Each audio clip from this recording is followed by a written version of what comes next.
Bonjour tout le monde, aujourd'hui on fait un nouveau genre de vidéo, Marie-Josée, un genre de making of. Oui, on a eu des demandes sur qu'est-ce qu'on faisait pour planifier de longs trajets en véhicule électrique. Donc, on va vraiment tout documenter ce qu'on a fait. Donc, vous allez voir le avant, le pendant, mais aussi le après avec nos recommandations, les pour, les contre, les bons coups, les moins bons coups. Ouais, puis c'est bien de le mentionner, on n'est pas encore parti. Non. Fait que c'est peut-être la dernière vidéo qu'on va faire, on l'espère pas. Marie-Josée, notre concept aujourd'hui, vous allez le voir, c'est beaucoup moins structuré que nos autres vidéos. C'est un peu ça le concept de on veut répondre à des questions parce qu'il y a plein de monde qui ont compris qu'on s'en allait en voyage. Premièrement, Marie-Josée, on s'en va où puis on va faire quoi comme tournée approximativement? Notre objectif principal est de se rendre en Floride, plus précisément à Walt Disney, donc dans ce secteur-là. Donc, on avait des parcs qu'on voulait aller visiter. Puis, au retour, on fait un petit croche vers Nashville. On aime tous les deux beaucoup le country. Ouais. Puis, vers Indianapolis pour voir un match de basket de Bénédicte Mathurin là, avec les Pacers de l'Indiana, qui est un Québécois qui évolue fièrement là, dans la NBA. Là, puis, on est bien, bien fiers de lui. Oui, puis tu as oublié un petit arrêt qu'on veut faire aussi, c'est Cap Canaveral. Oui, on aimerait ça aller voir ce que nous, on appelle la NASA, dans le fond. Ça, c'est plusieurs kilomètres. Puis là, on va vous mettre les chiffres là, parce qu'aujourd'hui, vous le voyez, là, on n'a pas vraiment, nos téléprompteurs ne sont pas fonctionnels, etc. On n'a pas de téléprompteur. Ça, c'est des téléprompteurs. C'est un écran d'ordinateur. Oui, mais moi, j'appelle ça un téléprompteur. On va s'astiner comme ça tout le long de la super making-of. Ce qu'on veut faire finalement, ce que Marie-Josée dit, on veut vous donner aussi des trucs parce qu'on s'est rendu compte, en regardant les réseaux sociaux d'un peu partout, très basés québécois, qu'il y a peu de monde qui ont fait le trajet Montréal-Floride dans une voiture électrique autre que Tesla. Ouais. Parce qu'il faut dire qu'avec Tesla, c'est vraiment super facile de traverser les États-Unis là, de long en large, de haut en bas, parce qu'il y a vraiment des bornes à la grandeur du territoire américain. Pour les autres modèles, là, on n'a pas reçu le fameux connecteur non plus. Non. Puis les bornes ne sont pas ouvertes non plus pour les modèles Ford et GM. Ça devait ouvrir début février, seul l'est pas. Non. Donc, il a fallu vraiment organiser notre trajet en fonction qu'on n'a pas accès à ces bornes-là. Non, c'est ça. Puis, je vais vous mettre une vidéo là, parce qu'il y a une vidéo qui nous a inspiré beaucoup. Le nom m'échappe actuellement, mais vous allez le voir en bas de l'écran. C'est les deux seules personnes qu'on a vues en 2019 qui ont fait le trajet avec une Bolt. Si je me rappelle bien, c'est une Bolt EV.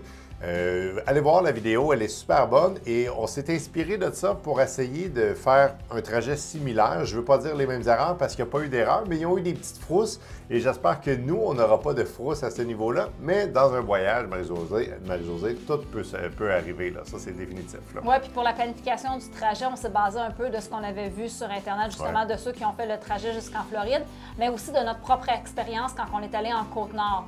Oui, on était en Tesla, mais à partir de Baie-Saint-Paul, plus aucune borne Tesla. Donc, on va vivre un peu la même chose du côté des États-Unis. C'est un trajet qu'on avait bien planifié, longuement planifié. Mais là, je vous dirais que celui pour les États-Unis, on l'a planifié une coche de plus parce que c'est des bornes qu'on ne connaît pas. On est dans un pays que c'est pas notre langue maternelle. Donc, s'il arrive quelque chose, ça va peut-être être plus difficile de l'expliquer. Oui, on se débrouille en anglais, mais ça reste que sur le stress, ça peut peut-être sortir tout croche. Puis tu sais, on a Siri aussi sur nos téléphones qui peut convertir. Là. Mais je te coupe parce que tu amènes à un point que justement, tout le monde nous demande, écoutez, vous n'avez pas de Tesla, est-ce que ça vous inquiète? La réponse, il y a 3 mois, c'était oui. Okay? On ne se cachera pas. Mais là, aujourd'hui, Marie-Josée, on a pris une grosse décision en lisant. On a décidé de s'abonner à Electrify America. Et là, je vais mettre un gros guillemet s'abonner. Ça ne veut pas dire qu'on a téléchargé l'application et on a mis de l'argent dedans. On a pris un abonnement qu'on va vous montrer à l'écran. C'est un abonnement converti en canadien. Parce que si vous écoutez des YouTube américains, ils vont parler de 4 mais c'est 4 USD. Nous, ça l'équivaut à 7 c'est ça, exactement. Alors, c'est super simple de se faire. L'abonnement se fait. Là, en date d'aujourd'hui, l'abonnement se fait facilement. On vous dira par la suite si se désabonner après un mois se fait aussi facilement. Mais un des très, très gros avantages de cette application-là et de cet abonnement-là, c'est qu'on va sauver 25 % sur les recharges sur une borne Electrify America. Et là, j'ai vraiment dit Electrify America parce que les fameuses bornes e-Volt, sont des bornes Electrify America. On vous l'avait montré dans un des vidéos. Je pense que c'est la partie 1 qu'on pouvait les partir avec l'application circuit électrique. Oui, puis là, c'est mon tour de te couper. Ah ouais, donc? Tu m'as dit qu'on allait s'obstiner. Ben oui, puis on a notre petit café en plus. C'est pas Evolve, c'est Evolve. OK, on s'en va là dans la vidéo. Là. OK. Mais aussi, le bon point des bornes Electrify America, c'est que la majorité de ces bornes-là sont situées dans les stationnements des Walmart. Oui, vous allez voir des Walmart. C'est ça, donc ça va être pratique pour nous pour faire un arrêt, justement, un arrêt toilette, un arrêt épicerie, parce qu'on sait que les Walmart aux États-Unis, on retrouve vraiment de tout. On va pouvoir se dégourdir les jambes si on a besoin de manger, si on a besoin d'acheter des choses pour manger à l'hôtel, parce qu'on n'ira pas toujours en restaurant. Là, on va vous montrer ce qu'on amène comme petit kit de cuisine. Ouais. Donc, je pense que ça va être des bons choix d'arrêt. Évidemment, quand on va aller se charger, dans les heures d'ouverture du Walmart, bien sûr, là, on ne défoncera pas les portes si le Walmart est fermé. C'est une belle transition, Marie-Josée, parce que les gens nous ont demandé, est-ce que vous prenez la 95 ou la 81? Moi, je vais être honnête avec vous autres, je ne savais même pas qu'on pouvait descendre par la 81. Nous, on a toujours pris la 95 pour descendre. Et là, ça nous amenait des questions parce qu'on voulait voir c'est quoi la différence entre la 81 et la 95. Fait qu'on vous montre sur la map actuellement. Oui, il y a le chiffre, évidemment. Mais il y a deux choses qui sont super importantes. Au niveau de la 81, ce qu'on nous dit, c'est que les paysages sont plus beaux, puis il y a un petit peu moins d'arrêts qui sont disponibles. Mais là, plus je lis, plus je comprends que ce n'est pas nécessairement vrai. Par contre, la 81, au niveau des bornes de recharge, beaucoup moins présent. Fait qu'étant donné que c'est un voyage qu'on ne veut pas trop se casser le basic, comme on dit ici au Québec, on va descendre la 95 et malheureusement, on va sûrement attraper le fameux trafic de New York et de Washington. José, on cherche l'heure de départ qu'on veut partir pour essayer de sauver New York. C'est quoi un peu notre plan qu'on prévoit actuellement? Selon moi, le trafic de New York, si tout va bien, si tout va comme on veut, va être évitable. On risque de s'en sauver. C'est peut-être celui de Washington qu'on risque d'arriver dans l'heure de pointe de soir pour eux là-bas. Mais nous, notre intention, c'est de quitter dans les alentours de 2 h le matin, partir de la rive sud de Montréal, dans ces alentours-là, pour traverser les douanes le plus rapidement possible, puis dépasser l'État de New York avant l'heure de pointe matinale, ou du moins en sauver une bonne partie. Exact. Et là, on vous dit si tout va bien. Oui. On n'est pas parti, là. Fait que vous allez le savoir au fur et à mesure. Puis ça, on ne l'a pas mentionné, Marie-Josée, mais on va vous mettre la page Facebook. On a décidé de faire deux choses. La première chose, c'est qu'on va vous donner pas mal en temps réel. Quand on dit en temps réel, ça va être sûrement le soir, le lendemain, c'est ça. On va vous donner le trajet qu'on a fait, on va vous donner les bornes de recharge. Fait que pour les gens que ça les intéresse, on va donner aussi des chiffres. On va essayer de très bien documenter tout ça. Ça veut dire combien ça a coûté, le temps combien de temps, qu'est-ce qu'il y a aux alentours de cette borne-là. Oui. Est-ce que ça vaut la peine de s'y arrêter si on n'a pas nécessairement besoin de s'y arrêter? On va vraiment documenter le trajet un jour à la fois sur la page Facebook. Puis en plus, ça, on va le donner seulement à la fin. C'est pas qu'on vous garde une surprise ou quoi que ce soit, mais on a fait un document Excel. Et là, vous allez dire où est-ce qu'il s'en va avec son document Excel. C'est qu'on a pris en note plusieurs bornes. Et je le sais qu'on a une application qui peut faire tout ça en temps réel sur la voiture, mais on voulait s'assurer, on a ce qu'on a, on appelle ça nos arrêts, dans le fond, planifiés. Puis on a nos arrêts d'urgence. C'est pas un arrêt d'urgence comme quoi que le véhicule ne va pas bien ou quoi que ce soit. C'est plus qu'on s'est dit, si, mettons, on pense qu'on peut faire plus, parce qu'on le sait, la température va augmenter. C'est ça, au Québec, mais qu'on parte, là, ce qu'on voit, là, ça va être dans moins 10, moins 15. Et aussitôt qu'on va arriver dans l'État de New York, l'État de Washington, bien là, ça va peut-être être dans les 10-15 degrés. Fait que le véhicule aime beaucoup plus ça. Fait qu'on va le partager, mais vraiment à la fin du voyage. Pourquoi? Parce que si notre trajet n'est pas bon, bien, on ne veut pas vous le donner pour que vous fassiez la même erreur que nous, là. Donc, c'est ça. Donc, au jour le jour, on va vous dire où on est arrêté, puis à la fin, on va vous dire vraiment le trajet complet qu'on a fait. Oui. Marie-Josée, on va arriver aussi au niveau des hôtels. On va parler des hôtels parce que on a décidé de ne pas faire le voyage en mode Airbnb. On fait vraiment en mode hôtel. C'est quoi notre concept? On a-tu réservé des hôtels, puis on a-tu réservé la totalité des hôtels? On n'a pas réservé la totalité des hôtels au départ. On a réservé les hôtels les plus importants, ceux qui risquaient de se réserver d'avance par plusieurs personnes. On aurait tout ce qui est Floride, près de Walt Disney, près de Universal, près de Cap Canaveral. Tout ça a été réservé à l'avance pour être sûr qu'on ait vraiment une chambre où dormir. On a réservé Nashville aussi parce qu'on sait qu'on voulait y passer 2 jours. Exact. Donc, c'est seulement ces hôtels-là qu'on a réservés. Le reste, on ne voulait pas les réserver d'avance parce qu'on ne savait pas comment le trajet allait se passer. Puis des fois, les chambres sont remboursables, des fois, elles ne sont pas remboursables. Donc, on n'avait pas le goût nécessairement de se battre avec ça. Notre intention à la première journée, c'est vraiment de dépasser un petit peu Washington en roulant. Puis à partir de ce moment-là où on dit « Oh, il est temps qu'on arrête », bien là, on va commencer à chercher des hôtels. On n'est pas encore dans la saison forte des relâches, ils ne sont pas encore commencés. On est correct. Moi, je ne suis pas très difficile côté chambre d'hôtel. Monsieur à côté l'est un petit peu plus. Donc, c'est peut-être l'enjeu qu'on va avoir là, pour les hôtels. Là, je sens déjà la gang sur le Discord qui nous aide pour la chaîne YouTube à ressortir la poule de luxe. On m'a même fait un petit compte de poule de luxe. J'apprécie les boys. Je le sens qu'il va y avoir des poules qui vont apparaître dans les commentaires, c'est bien correct, je trouve ça bien correct. Par contre, Marie-Josée, il y a des arrêts qu'on veut faire, puis on a regardé, puis malheureusement, les hôtels n'ont pas de borne de niveau 2. Ça, on trouve ça vraiment dommage, parce qu'entre autres, à Washington, on en a trouvé 2 hôtels qui avaient des bornes. Mais écoute, la chambre d'hôtel était plus de 300 $. C'est vraiment pas dans les budgets qu'on veut payer. Là. Donc, on risque, c'est pour ça qu'on veut dépasser un petit peu Washington, être un petit peu en banlieue. On a trouvé que les hôtels Hilton avaient beaucoup de bornes niveau 2. Dans la majorité de leurs hôtels, c'est sûr que certains Hilton, là, les vrais Hilton de ce nom, sont plus dispendieux, mais la chaîne Hilton a plusieurs sous-chaînes adjacentes d'hôtels appartenant à Hilton qui sont moins dispendieuses. Donc, on risque d'aller vers ces hôtels-là. On a-tu réussi à comprendre exactement l'application avec les points du Hilton ou pas encore? C'est pas, non, ça, on va le découvrir au fur et à mesure. Au fur et à mesure qu'on va réserver. Si on réserve chez Hilton, bien sûr, on accumule des points qui nous donnent droit à des nuits gratuites. Donc, de toute façon, dans l'auto, on va avoir le temps de regarder. Bien, je vais avoir le temps de regarder tout ça là, pour voir si on peut se permettre des nuits gratuites ou pas. Oui, parce que la complicité dans ce voyage-là, parce que Marie-Josée est officiellement la copilote numéro 1, puis pour nous, ça va être important. Tu sais, on a téléchargé plusieurs applications, puis on va vous les montrer aussi. Mais c'est sûr que les applications de base, tu sais, comme si on veut prendre Electrify America pour nos bornes qu'on va utiliser, mais tu sais, comme au niveau des GPS, on va sûrement rouler avec Waze, on va sûrement rouler avec Plan. On va peut-être partager, on va peut-être faire aussi des changements de route pendant le parcours parce que si, admettons, on dit à l'État de New York, il y a 2 heures de trafic, est-ce qu'on va prendre une décision de changer pour aller sauver ce temps-là? Fait que ça aussi, on va vous tenir au courant. Ça, je pense, ça va être plus fait au niveau de la page Facebook à la fin de nos journées ou le lendemain matin là, sur la route ou quoi que ce soit. Marie-Josée, il faut absolument parler des payages. La route 95 des États-Unis va avoir quelques payages. On ne sait pas encore combien ça va nous coûter. On a une idée approximative, mais on a tout de suite été conseillé de prendre une passe. Et là, on va vous expliquer rapidement. On n'est pas des spécialistes dans les passes. Officiellement, il y en a peut-être plus, mais officiellement, les Québécois semblent utiliser 3 passes.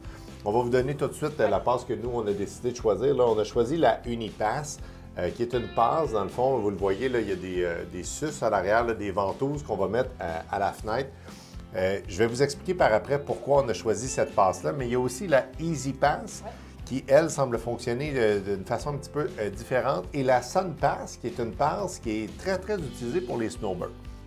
Fait que je vais vous expliquer vite pourquoi on n'a pas choisi la Easy Pass, parce que quand vous passez dans les fameuses autoroutes, dans les fameux payages, c'est souvent le logo qu'on voit, le Easy Pass, qui est un peu mauve, là, si on veut.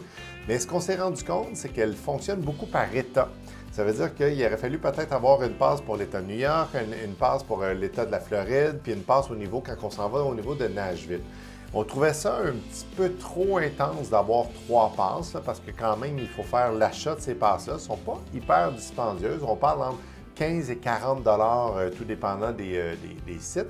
Mais une des avantages majeurs des passes, c'est qu'on passe directement. Fait que, pas besoin de faire la file. C'est ça. Mais quoi que maintenant, plusieurs payages aux États-Unis fonctionnent avec la plaque minéralogique du véhicule. Donc, on n'avait même plus besoin de s'arrêter. Quand on est allé à New York, il y a peut-être 2 automnes, il y a peut-être un péage où on a dû arrêter de faire la file, mais sinon, on passait directement puis on recevait la facture à la maison. Oui, c'est ça. Pourquoi on n'a pas choisi la Sun Pass? C'est tout simplement parce que la Unipass, on l'a trouvé un petit peu plus facile. De un, on l'a commandé sur Amazon. C'était facile à recevoir à la maison. Là, je ne dis pas que les autres ne sont pas faciles à recevoir. On ne les a pas commandés, fait qu'on ne peut pas le savoir. Et ce qu'on a aimé, et là, en date d'aujourd'hui, quand on a commandé notre pass, la Sun Pass et la Easy Pass ne pouvaient pas se changer d'un véhicule à un autre. Aujourd'hui, c'est plus la même réponse qu'on doit vous donner, mais c'est pas grave. À l'époque, quand on a commandé cette passe-là, la Unipass, il était facile de dire, bien, je la transfère à Marie-Josée sur sa boat. À un moment donné, on décide de faire un voyage, puis on garde la fameuse petite machine à l'intérieur de la voiture. Fait que ça, c'est un avantage de ça. Ce qu'on a compris, par exemple, Marie-Josée, c'est que cette passe-là ne vous donne pas de rabais au passage. C'est simplement que vous passez à gauche ou à droite. Là. Je ne sais pas si c'est à gauche ou à droite. C'est juste parce que j'ai vu des vidéos que tout le monde passait à gauche. Là. Mais c'est pas comme, admettons, le pont de la 25. Et le pont de la 25, si vous avez votre passe, bien, vous avez des réductions à chaque passage, tandis que si vous n'avez pas votre passe, vous payez des frais, etc. On va voir ce qu'il y en est. Nous, on fait une évaluation approximative d'à peu près 150 de payage pour notre trajet au complet. On va vous donner la réponse, évidemment, plus tard à la fin de nos 2 semaines de congé. Puis aussi, en parlant des bornes, un peu comme on a fait quand on est allé sur la Côte-Nord, on avait fait imprimer la liste des bornes avec les adresses parce qu'on s'était fait dire qu'il y a certains endroits dans le nord du Québec où le réseau est un petit peu moins fiable. On a fait le même principe aux États-Unis. Même si on ne pense pas vivre le problème d'avoir peu ou pas de réseau, mais on a quand même fait imprimer l'adresse des bornes où on voulait arrêter, puis les fameuses bornes d'urgence au cas où que la borne principale ne fonctionne pas ou qu'on ne passe pas par là finalement. Donc, on a tous fait imprimer ces adresses-là. C'est drôle, hein? Tu parles, ça m'amène, on va faire la petite pub finalement de notre FIS, notre forfait FIS au niveau de nos téléphones. Mais ça, c'est une autre affaire que les gens nous demandent. Activez-vous un forfait cellulaire pour les États-Unis? On l'avait fait en passant pour Burlington puis New York. Nous, on a passé depuis quelques années, depuis quelques mois. C'était pas un forfait avec notre compagnie, c'était avec une application AirHalo. C'est ça, AirHalo qu'on prenait. Qui est vraiment très bonne, très efficace, puis vraiment très peu coûteuse. C'est beaucoup moins dispendieux qu'appeler votre compagnie de téléphone, dire je passe une semaine aux États-Unis. C'est beaucoup moins dispendieux. Là, on va vous mettre l'icône de l'application. Si vous partez et que vous ne voulez pas changer votre forfait, utilisez cette application-là. C'est merveilleux. Là, maintenant, on n'utilise plus AirHalo parce que, bon, avec FIS, on a pris le forfait Canada-États-Unis. Puis nous, on trouvait que c'était avantageux parce qu'on aime aller aux États-Unis, se promener, puis sérieusement, le réseau est super bien. On vous donnera aussi pour voir si la couverture jusqu'en Floride, ça va bien, parce qu'il y a beaucoup de monde qui nous disent, bien écoutez, est-ce que vous êtes sûr à 100 % Non. Aujourd'hui, la réponse c'est non, mais on va être assez honnête pour vous dire que ça fonctionne ou ça ne fonctionne pas. La même chose au niveau des arrêts. Il y a plein de monde qui nous ont dit « Ouais, mais avez-vous calculé que le transport va vous prendre plusieurs heures de recharge? » Bien, la réponse, oui, c'est vrai, on le sait. Puis on a fait en sorte de planifier notre trajet aussi avec les arrêts pipi, les arrêts nourriture. Ça aussi, c'est... déjà, il nous est arrivé une petite péripétie dès la planification du voyage. Au départ, on voulait prendre 3 jours pour se rendre en Floride pour éviter justement des grosses journées de 15 heures de voiture. Quand on a fait notre fameux fichier Excel, pour quelle raison, on ne sait pas, il y a une date qui s'est dédoublée. Donc, il y avait 2 fois la même date, puis on s'en est rendu compte peut-être 2-3 semaines après, puis on s'est dit « Oh là là, ça ne fonctionne pas avec les réservations. » Donc là, notre 3 jours pour se rendre est devenu 2 jours pour se rendre en Floride. Mais c'était moi, au départ, qui n'était pas chaud à l'idée de faire un 15 heures de route. C'est moi qui avais proposé de le faire en 3 jours, mais là, on va le faire en 2 jours, puis...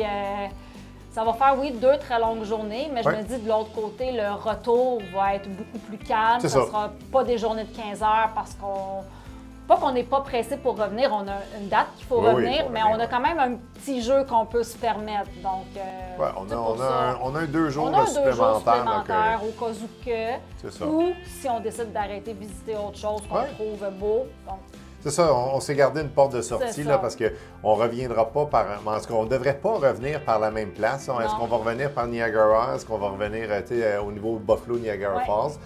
On ne sait pas encore à ce niveau-là, mais regarde, ça, on va vous tenir au courant. Puis c'est ça un peu la beauté là, de faire une mini prédiction avant de partir. Là, puis on a bien hâte de voir ce que ça va donner.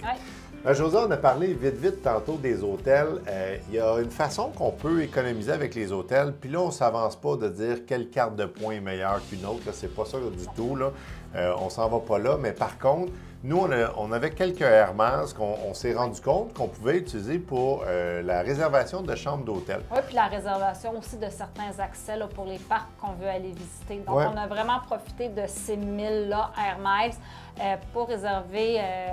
un hôtel en Floride, un hôtel en Nashville, puis notre droit billet, d'entrée pour Universal. Donc, tout ça, ça évite des dépenses supplémentaires. Oui, vous allez dire, vous avez déjà dépensé pour ça. Oui, on est au courant de ça, mais ça fait quand même un petit plaisir de dire, oh mon Dieu, je paye juste les taxes de la chambre. Puis, tu sais, comme l'hôtel en Floride, pour 4 nuits, je pense avec l'Air Miles, ça nous a coûté 60 parce qu'on payait comme les taxes. Plus cher. Non, c'était plus cher que ça. C'est Nashville qui a coûté 60, mais peut-être en Floride, je pense que c'était 200 pour 4 nuits. Mais tu sais, on est très, très proche de tout, fait qu'on n'aurait pas... Mais moi, je veux vraiment que ça soit très, très clair. On ne fait aucune publicité d'Air Miles ou quoi que ce soit. C'est pas ça le concept. Si vous avez une carte de points... Informez-vous. C'est ça. Regardez si vous pouvez faire des locations, parce que souvent, j'ai entendu ça même au travail, que les gens me disaient « Ouais, mais Francis, moi, ma carte de points fait seulement pour les vols. » Et nous, on pensait que c'était la même chose quasiment pour Air Miles. On sait qu'on pouvait acheter des gugus, des petites affaires. Mais pour vrai, pour les hôtels, oui, je pense que c'est avantageux. Puis c'est sûr qu'on ne rempense pas des centaines de milliers de points, mais si on se permet une petite chambre ici et là, bien, ça va faire ça de moins sur le budget. Ben oui, ça a pu alléger un peu la charge financière du voyage. Puis informez-vous là, auprès des cartes disponibles, auprès de votre carte. Il y en a plusieurs de bonnes, il y en a sûrement des meilleures qu'Air Miles, des moins bonnes. On fait pas... C'est ça, nous, on a choisi ce plan-là pour X, Y raison, mais validé, on vous donne un cue là-dessus. Vous en faites ce que vous voulez, comme on dit tout le temps. Hein, nous, on vous donne des idées, on vous donne de l'information. Mais si vous nous dites, ben écoute, moi, Herman, je ne suis pas d'accord avec ça, ben, c'est bien correct, il n'y a pas de trouble. José, l'autre question qu'on s'est fait poser souvent, pourquoi vous partez avec le F-150 au lieu de la Bolt? Parce qu'on sait que la Bolt fait quasiment 100 km de plus. C'est quoi les raisons premières? J'ai un bon feeling où est-ce que tu t'en vas avec tes recharges, mais il doit y avoir d'autres raisons. Bien, au niveau, c'est sûr que la raison... C'est sûr que le 100 km de plus, surtout en hiver, c'est pas négligeable à avoir. Ce qui nous a fait pencher pour le F-150, c'est la vitesse de recharge. C'est ça. Donc, ça va prendre 2 fois moins de temps avec le camion rechargé qu'avec la Bolt, parce que la Bolt, c'est seulement les bornes de 50 kWh qu'elle peut prendre. C'est ça. Les bornes de niveau 3 de 50 kWh. Donc, on a penché pour cette raison-là pour le camion. Ouais. Puis aussi, peut-être pour une raison de confort sur la grande route. Il y a plus d'espace avec la boîte en arrière. C'est sûr qu'on va moins s'empêcher d'apporter certaines choses parce qu'on a l'espace. Vu qu'on part tôt le matin, bien, la banquette arrière va être libre. Donc, si un ou deux veut faire peut-être une petite sieste pendant la période de recharge, bien, c'est possible de le faire parce qu'on a l'espace. Il faut mettre les pneus d'été. C'est sûr que le camion offre une sécurité supplémentaire, même en étant sur des pneus d'été, versus la Bolt sur des pneus d'été, parce qu'on s'entend que vers New York, c'est possible qu'on croise encore des conditions hivernales. Je vais juste te corriger, par exemple. C'est pas des pneus d'été, c'est des pneus 4 saisons. C'est des pneus 4 saisons. Parce que les pneus d'été, je ne partirais pas avec des pneus d'été, mais des pneus 4 saisons. C'est vrai, pneus 4 saisons. Oui.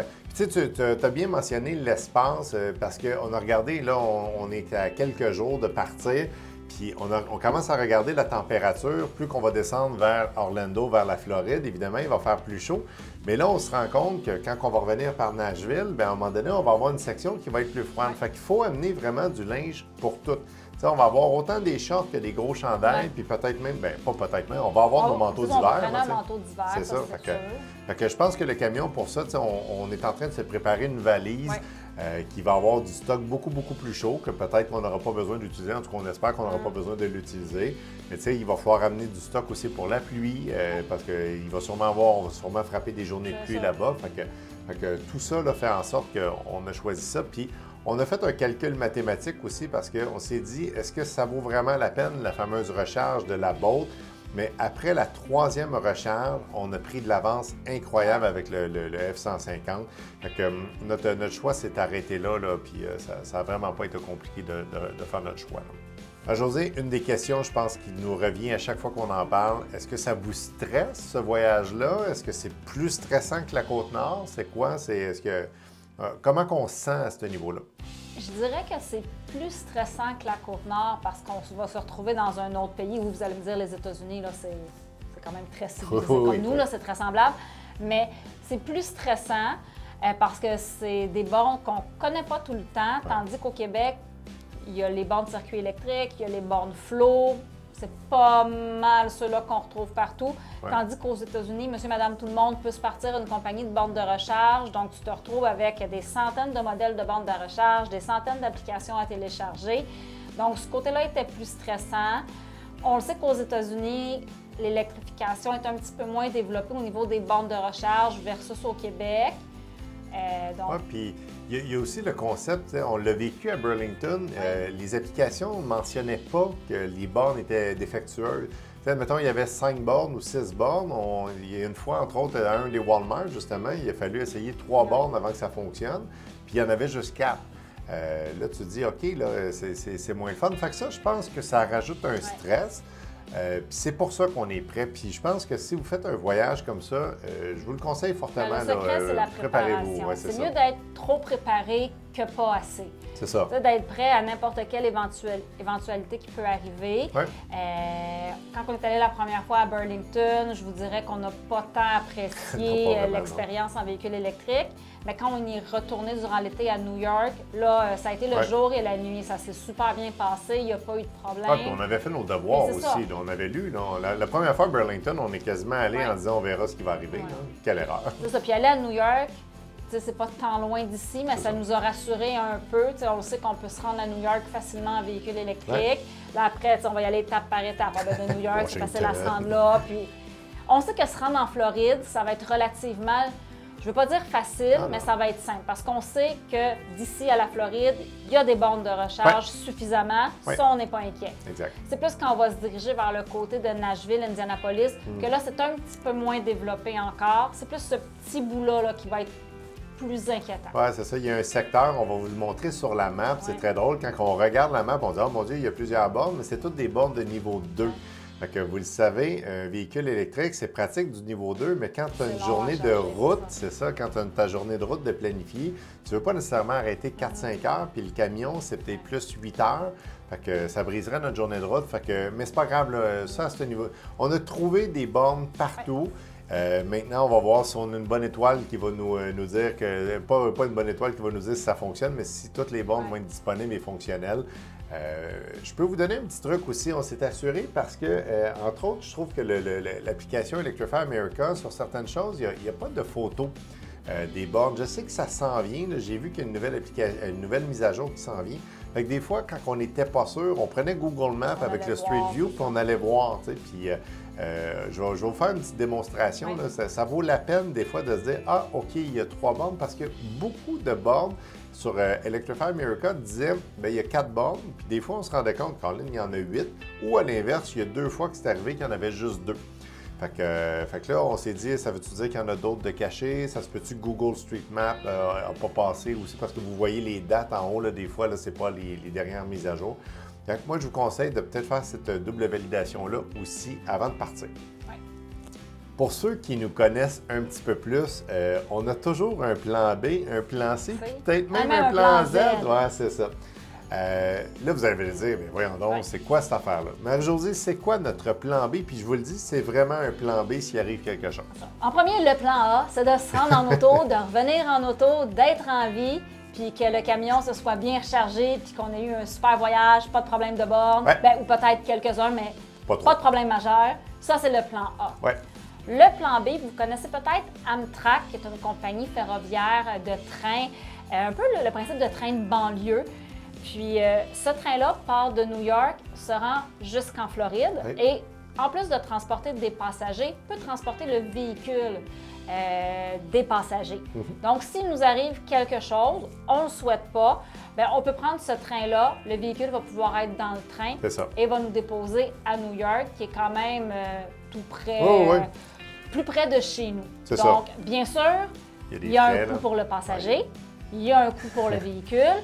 C'est pas donné. Non, c'est pas donné. Mais ça reste une option advenant une problématique avec le véhicule. C'est pour ça qu'on dit que c'est un plan B, là, parce qu'on a fait une validation de New York, puis là, tout dépendant des dates que vous choisissez, là, mais de New York jusqu'à la Floride, ça peut jouer pour 2 personnes à peu près à 1 200 $. C'est quand même dispendieux. Puis c'est américain, c'est 1 200 $ américains, fait que c'est très, très dispendieux. Mais on s'est dit, c'est ça, on s'est dit, ça nous prend un plan B. Puis je pense que ça serait vraiment un plan B qui serait possible. Mais comme aujourd'hui, on ne veut pas l'utiliser. Le plan C, ça serait advenant un bris avec le véhicule, de laisser le véhicule dans un concessionnaire Ford aux États-Unis, de nous revenir en avion, de reprendre un véhicule et de retourner aux États-Unis chercher le véhicule qui aurait été réparé. Ouais. Ça aussi, ça implique des coûts. C'est ça. Ça, on veut pas ça, là, parce que dans le plan C, puis là, vous comprenez qu'on est en mode là, extrême ou quoi que ce soit, mais nous, on est à l'aise de préparer des plans A, B, C, parce que comme ça, on se dit, s'il arrive quelque chose, ben c'est pas quand que ça arrive qu'il faut que tu commences à y réfléchir. Puis, tu sais, on n'a pas regardé pendant des heures et des heures le plan A. Le plan A, oui, mais le plan B et C, on n'a pas fait. Non. Mais on s'est dit, si on n'a pas le choix, mais là, ça, c'est sûr que le plan C devient très, très coûteux. Exactement. Et aussi, il y a le plan Z. Le plan Z, c'est que Francis reste aux États-Unis avec le véhicule, que moi, je reviens en avion au Québec, que je suive un cours avec de conduite de remorque. Une fois que j'ai réussi mon cours de remorque, je pars avec la remorqueuse aux États-Unis pour remorquer le camion et ramener Francis ici. C'est une excellente idée. Alors, on est à la recherche de remorqueurs ou remorqueuses. S'il y a des gens qui veulent aider Marie-Josée, elle n'est pas obligée d'être électrique en passant la remorque. Non, je suis flexible. Mais sérieusement, dites dans les commentaires si le plan Z de Marie-Josée est un bon choix, moi, parce que clairement, je vais être très bronzé avant que tu arrives. Mais toi, tu as l'avantage, je peux travailler à distance. Oui, je peux travailler à distance. Et voilà, ça règle le problème. Fait que tu m'attends en travaillant. Ah, écoute, c'est magnifique. On trouvera un bel endroit, l'idée est on excellente. souhaite d'être en panne en Floride, travailler sur le bord de la plage. Si quelqu'un connaît un remorqueur, je pense que ça vaudrait la peine d'avoir votre idée là-dessus. Je serais vraiment curieux. C'est vraiment bon, ça. Josée, ça fait tellement longtemps qu'on est ensemble. Tu me fais toujours des citations des Simpsons, puis que tu dis qu'on n'a pas le droit d'amener des tonnes de fruits, ou je sais pas trop comment Homer dit ça. Oh my God, what'll I do? What'll I do? What's the matter with you, Homer? We don't have any fruits or vegetables in the car. The whole truck's full of them, Marge. Got any fruits or vegetables? Hey, Mr. Wembley, it happened again! Qu'est-ce qu'on apporte dans la voiture pour se transporter jusqu'à Orlando? Mais certainement pas des fruits et légumes pour traverser l'Indo. Ah non, on peut pas? On n'a pas le droit? Non. OK.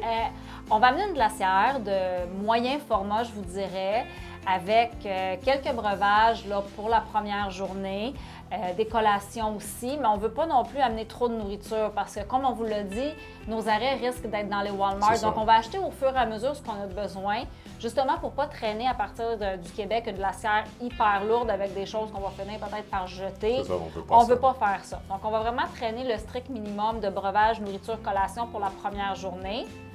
On amène, bien sûr, mais ça, on les amène toujours dans les hôtels. On amène nos propres oreillers. Ouais. Donc ça, on va les laisser en arrière dans le camion, puis on va se traîner 2 couvertures. Comme on vous disait, vu qu'on part tôt, si quelqu'un a besoin de se reposer, au moins, on va pouvoir le faire sur la banquette arrière, il n'y a pas de problème. Ouais. Puis aussi, on traîne des choses au niveau pour les arrêts recharge pour passer le temps. Les arrêts ne seront pas super longs avec le camion. Là, on parle, le plus long quand on a fait New York, ça a été 35 minutes, je pense. 35 minutes. Il y a peut-être un arrêt qu'on va faire qui semble dire 50 minutes parce que vu que la prochaine borne, mais entre 30 et 40 minutes. Mais on s'amène le iPad, on va télécharger des émissions Netflix, des épisodes Netflix dessus. Moi, c'est certain que je m'amène de la lecture. J'aime bien le coloriage. Donc, c'est sûr, je vais m'amener un petit livre avec des crayons pour colorier, pour passer le temps. Des petits jeux de cartes, Uno, ce qui est beau. On va avoir nos caméras, évidemment, parce qu'on va filmer, on va faire des reportages là-dessus. Je ne sais pas encore si j'amène le drone. Je me pose la question aux États-Unis. C'est ça, on va voir, là, mais ça, on va prendre la décision avant de partir. Puis évidemment, là, tu as parlé au niveau de la nourriture, mais pour ceux qui avaient vu en Côte-Nord, on avait amené évidemment tous les équipements au cas où. Ça veut dire qu'on a quelque chose pour réparer les pneus s'il arrive vraiment un problème majeur. On a aussi la fameuse mousse qu'on peut mettre dans les pneus au cas où qu'on a une crevaison de soir. On ne souhaite pas ça, mais écoute, ça peut arriver. Oui, on a aussi... J'ai juste le mot une rallonge. Une rallonge électrique, advenant le fait qu'on doit se brancher en urgence sur une prise de niveau 1. Ouais. Donc, une prise traditionnelle de maison qu'on est mal pris, bien, au moins, on va avoir une rallonge. On ne souhaite pas l'utiliser, Non, exact. mais elle va être là au cas où. On a un connecteur aussi qu'on avait acheté, qu'on n'a jamais encore utilisé, le fameux connecteur de borne niveau 2 Tesla vers le J1772. Ça, on l'a amené, on va dire, on l'amène avec nous. Ça pourrait être possible, par exemple, qu'on puisse l'utiliser. C'est quelque chose que, dans le pire des cas, ça mettons, on fait une activité puis il y a une borne de niveau 2, pourquoi pas? Ça, on vous le répète souvent. Si vous avez une chance de vous brancher sur une borne de niveau 2, même si elle est payante en passant, là, parce qu'il y a beaucoup de monde qui dit « Ouais, mais là, pour une activité, ouais, mais si tu es parti 2 heures faire ton activité puis tu es allé chercher une cinquantaine de kilomètres, bien oui, ça vaut vraiment la peine. » Josée, on l'a mentionné un petit peu au début de la vidéo, les gens qui vont vouloir suivre notre trajet en temps plus réel, notre Facebook. Tu es pas mal responsable de poster tout ça. Là. Évidemment, ça va avec l'Instagram pour ceux qui aiment mieux suivre sur Instagram. On veut essayer, comme on a dit au début, de vous donner le trajet, des photos. Est-ce qu'on ramène un peu le concours photo? Est-ce qu'on va l'améliorer? On va ramener un concept concours photo. Là, c'est sûr qu'on va vous dire que dans les premiers jours de grosse route, photo de Walmart, je pense pas que ça va être on va en mettre, c'est sûr qu'on va en mettre. On va en mettre, mais c'est sûr qu'on va ramener peut-être le concours photo là, une fois rendu en Floride, puis dans les villes principales qu'on visite. Mais moi, je vais aussi, publier le concours photo, indiquer aussi, comme on a expliqué, tous les arrêts qu'on fait, la route qu'on a prise. Je vais essayer de rendre ça le plus clair et le plus simple possible. Puis, si vous avez des questions, si vous êtes « Ah, mais t'as pas dit ça, on aimerait ça que tu le dises », écrivez-nous. Puis, si c'est possible qu'on le dise, on va le dire. Puis ça va nous faire plaisir là, de répondre à vos demandes. Oui, puis merci au site aussi qui nous partage. C'est toujours très apprécié. On le sait, les gens ont des craintes d'aller aux États-Unis. On en avait, puis on veut justement faire changer ces fameuses craintes-là. Et on vous garantit que s'il y a quelque chose, si c'est long, si, etc., il y a des enjeux, bien, on va vous le dire. Écoutez, c'est le making of, hein? Fait que là, aujourd'hui, c'est ce qu'on a planifié, c'est ce qu'on prévoit. Est-ce qu'on va avoir des changements pendant la route? Sûrement. Probablement, puis on va vous tenir au courant. On l'a dit à plusieurs reprises, n'hésitez pas à vous abonner à la chaîne, c'est la plus belle façon que vous pouvez nous encourager. Comme on dit souvent, ça ne vous coûte rien, puis nous autres, ça nous met un super sourire dans le visage. Fait qu'on a bien hâte de vous partager ce super voyage-là. Et comme on vous dit à l'habitude, à la prochaine.